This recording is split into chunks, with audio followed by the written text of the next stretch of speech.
அஸ்ஸலாமு அலைக்கும். நிக்காஹ் தளத்துக்கு உங்களை அன்புடன் வரவேற்கிறேன். சிறந்த வாழ்க்கை துணைக்கான வரன்களை தேடுகிறீர்களா? இருக்கவே இருக்கு நிக்காஹ் பிரீமியர் தளம். உலகமெங்கும் வாழும் முஸ்லிம்களுக்கான நம்பகமான பிரீமியர் தளம். உங்களுக்கான சிறந்த சரியான துணையை சேர நீங்க விரும்பினா நிக்காஹ் தளத்துல ரெஜிஸ்டர் பண்ணுங்க. நிக்காஹ் சிறப்பான நல்லதொரு திருமண சேவையை நடத்தி வர்றாங்க. நிக்காஹ் மூலமா நாங்க உங்களுக்கு ஒரு இன்ஃபர்மேஷன் கொடுக்கிறோம். இலவசமாக வரன் தேடுபவர்கள், கட்டணம் செலுத்த விரும்பாதவர்கள் தயவு செய்து எங்களை தொடர்பு கொள்ள வேண்டாம். நாங்கள் நடுத்தர, உயர்தர, பிரீமியம், விஐபி குடும்பங்களுக்கு மட்டுமே திருமண சேவையை வழங்குகிறோம். நல்ல வரன் அமைய நிக்காஹ் தளத்துல ரெஜிஸ்டர் பண்ணுங்க. மேலும் நிக்காஹ் தளத்தை சப்ஸ்கிரைப் பண்ண மறக்காதீங்க.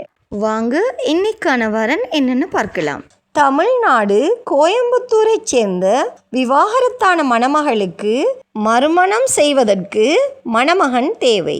இந்த மணமகள் எதிர்பார்ப்பது நல்ல குடும்ப பின்னணி அமைந்த, புரிந்துணர்வும் பொறுப்பும் உள்ள இஸ்லாமிய சன்னி மதத்தைச் சேர்ந்த 28 36 வயதுக்குள்ள இருக்கிறவங்களை இவங்க எக்ஸ்பெக்ட் பண்ணுறாங்க.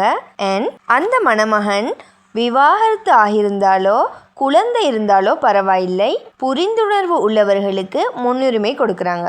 இந்த மணமகளோட ப்ரொஃபைல் உங்களுக்கு பிடிச்சிருந்தா நிக்காஹ் மூலமாக தொடர்பு கொண்டு மேலதிக தகவல்களை பெற்றுக்கொள்ளுங்க.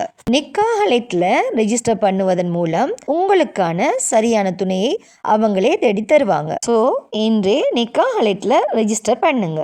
மன வாழ்க்கை என்பது ஒரு மனிதனின் வாழ்க்கையில் மிக முக்கியமான முடிவு. அந்த முடிவு சரியான புரிதலோடும், சரியான குடும்ப பின்னணியோடும், சரியான கல்வி மற்றும் மதிப்புகளோடு எடுக்கப்பட வேண்டிய ஒன்று. அந்த சரியான முடிவை நிக்காஹ் ரெஜிஸ்டர் பண்ணுவதன் மூலம் நீங்க அமைத்து கொள்ளலாம்.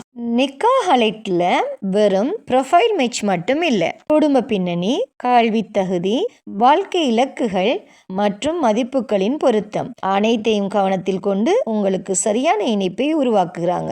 ஸோ இன்று நிக்காஹ் மூலமா ஒரு மன வாழ்க்கையை அமைத்து கொள்ளுங்க.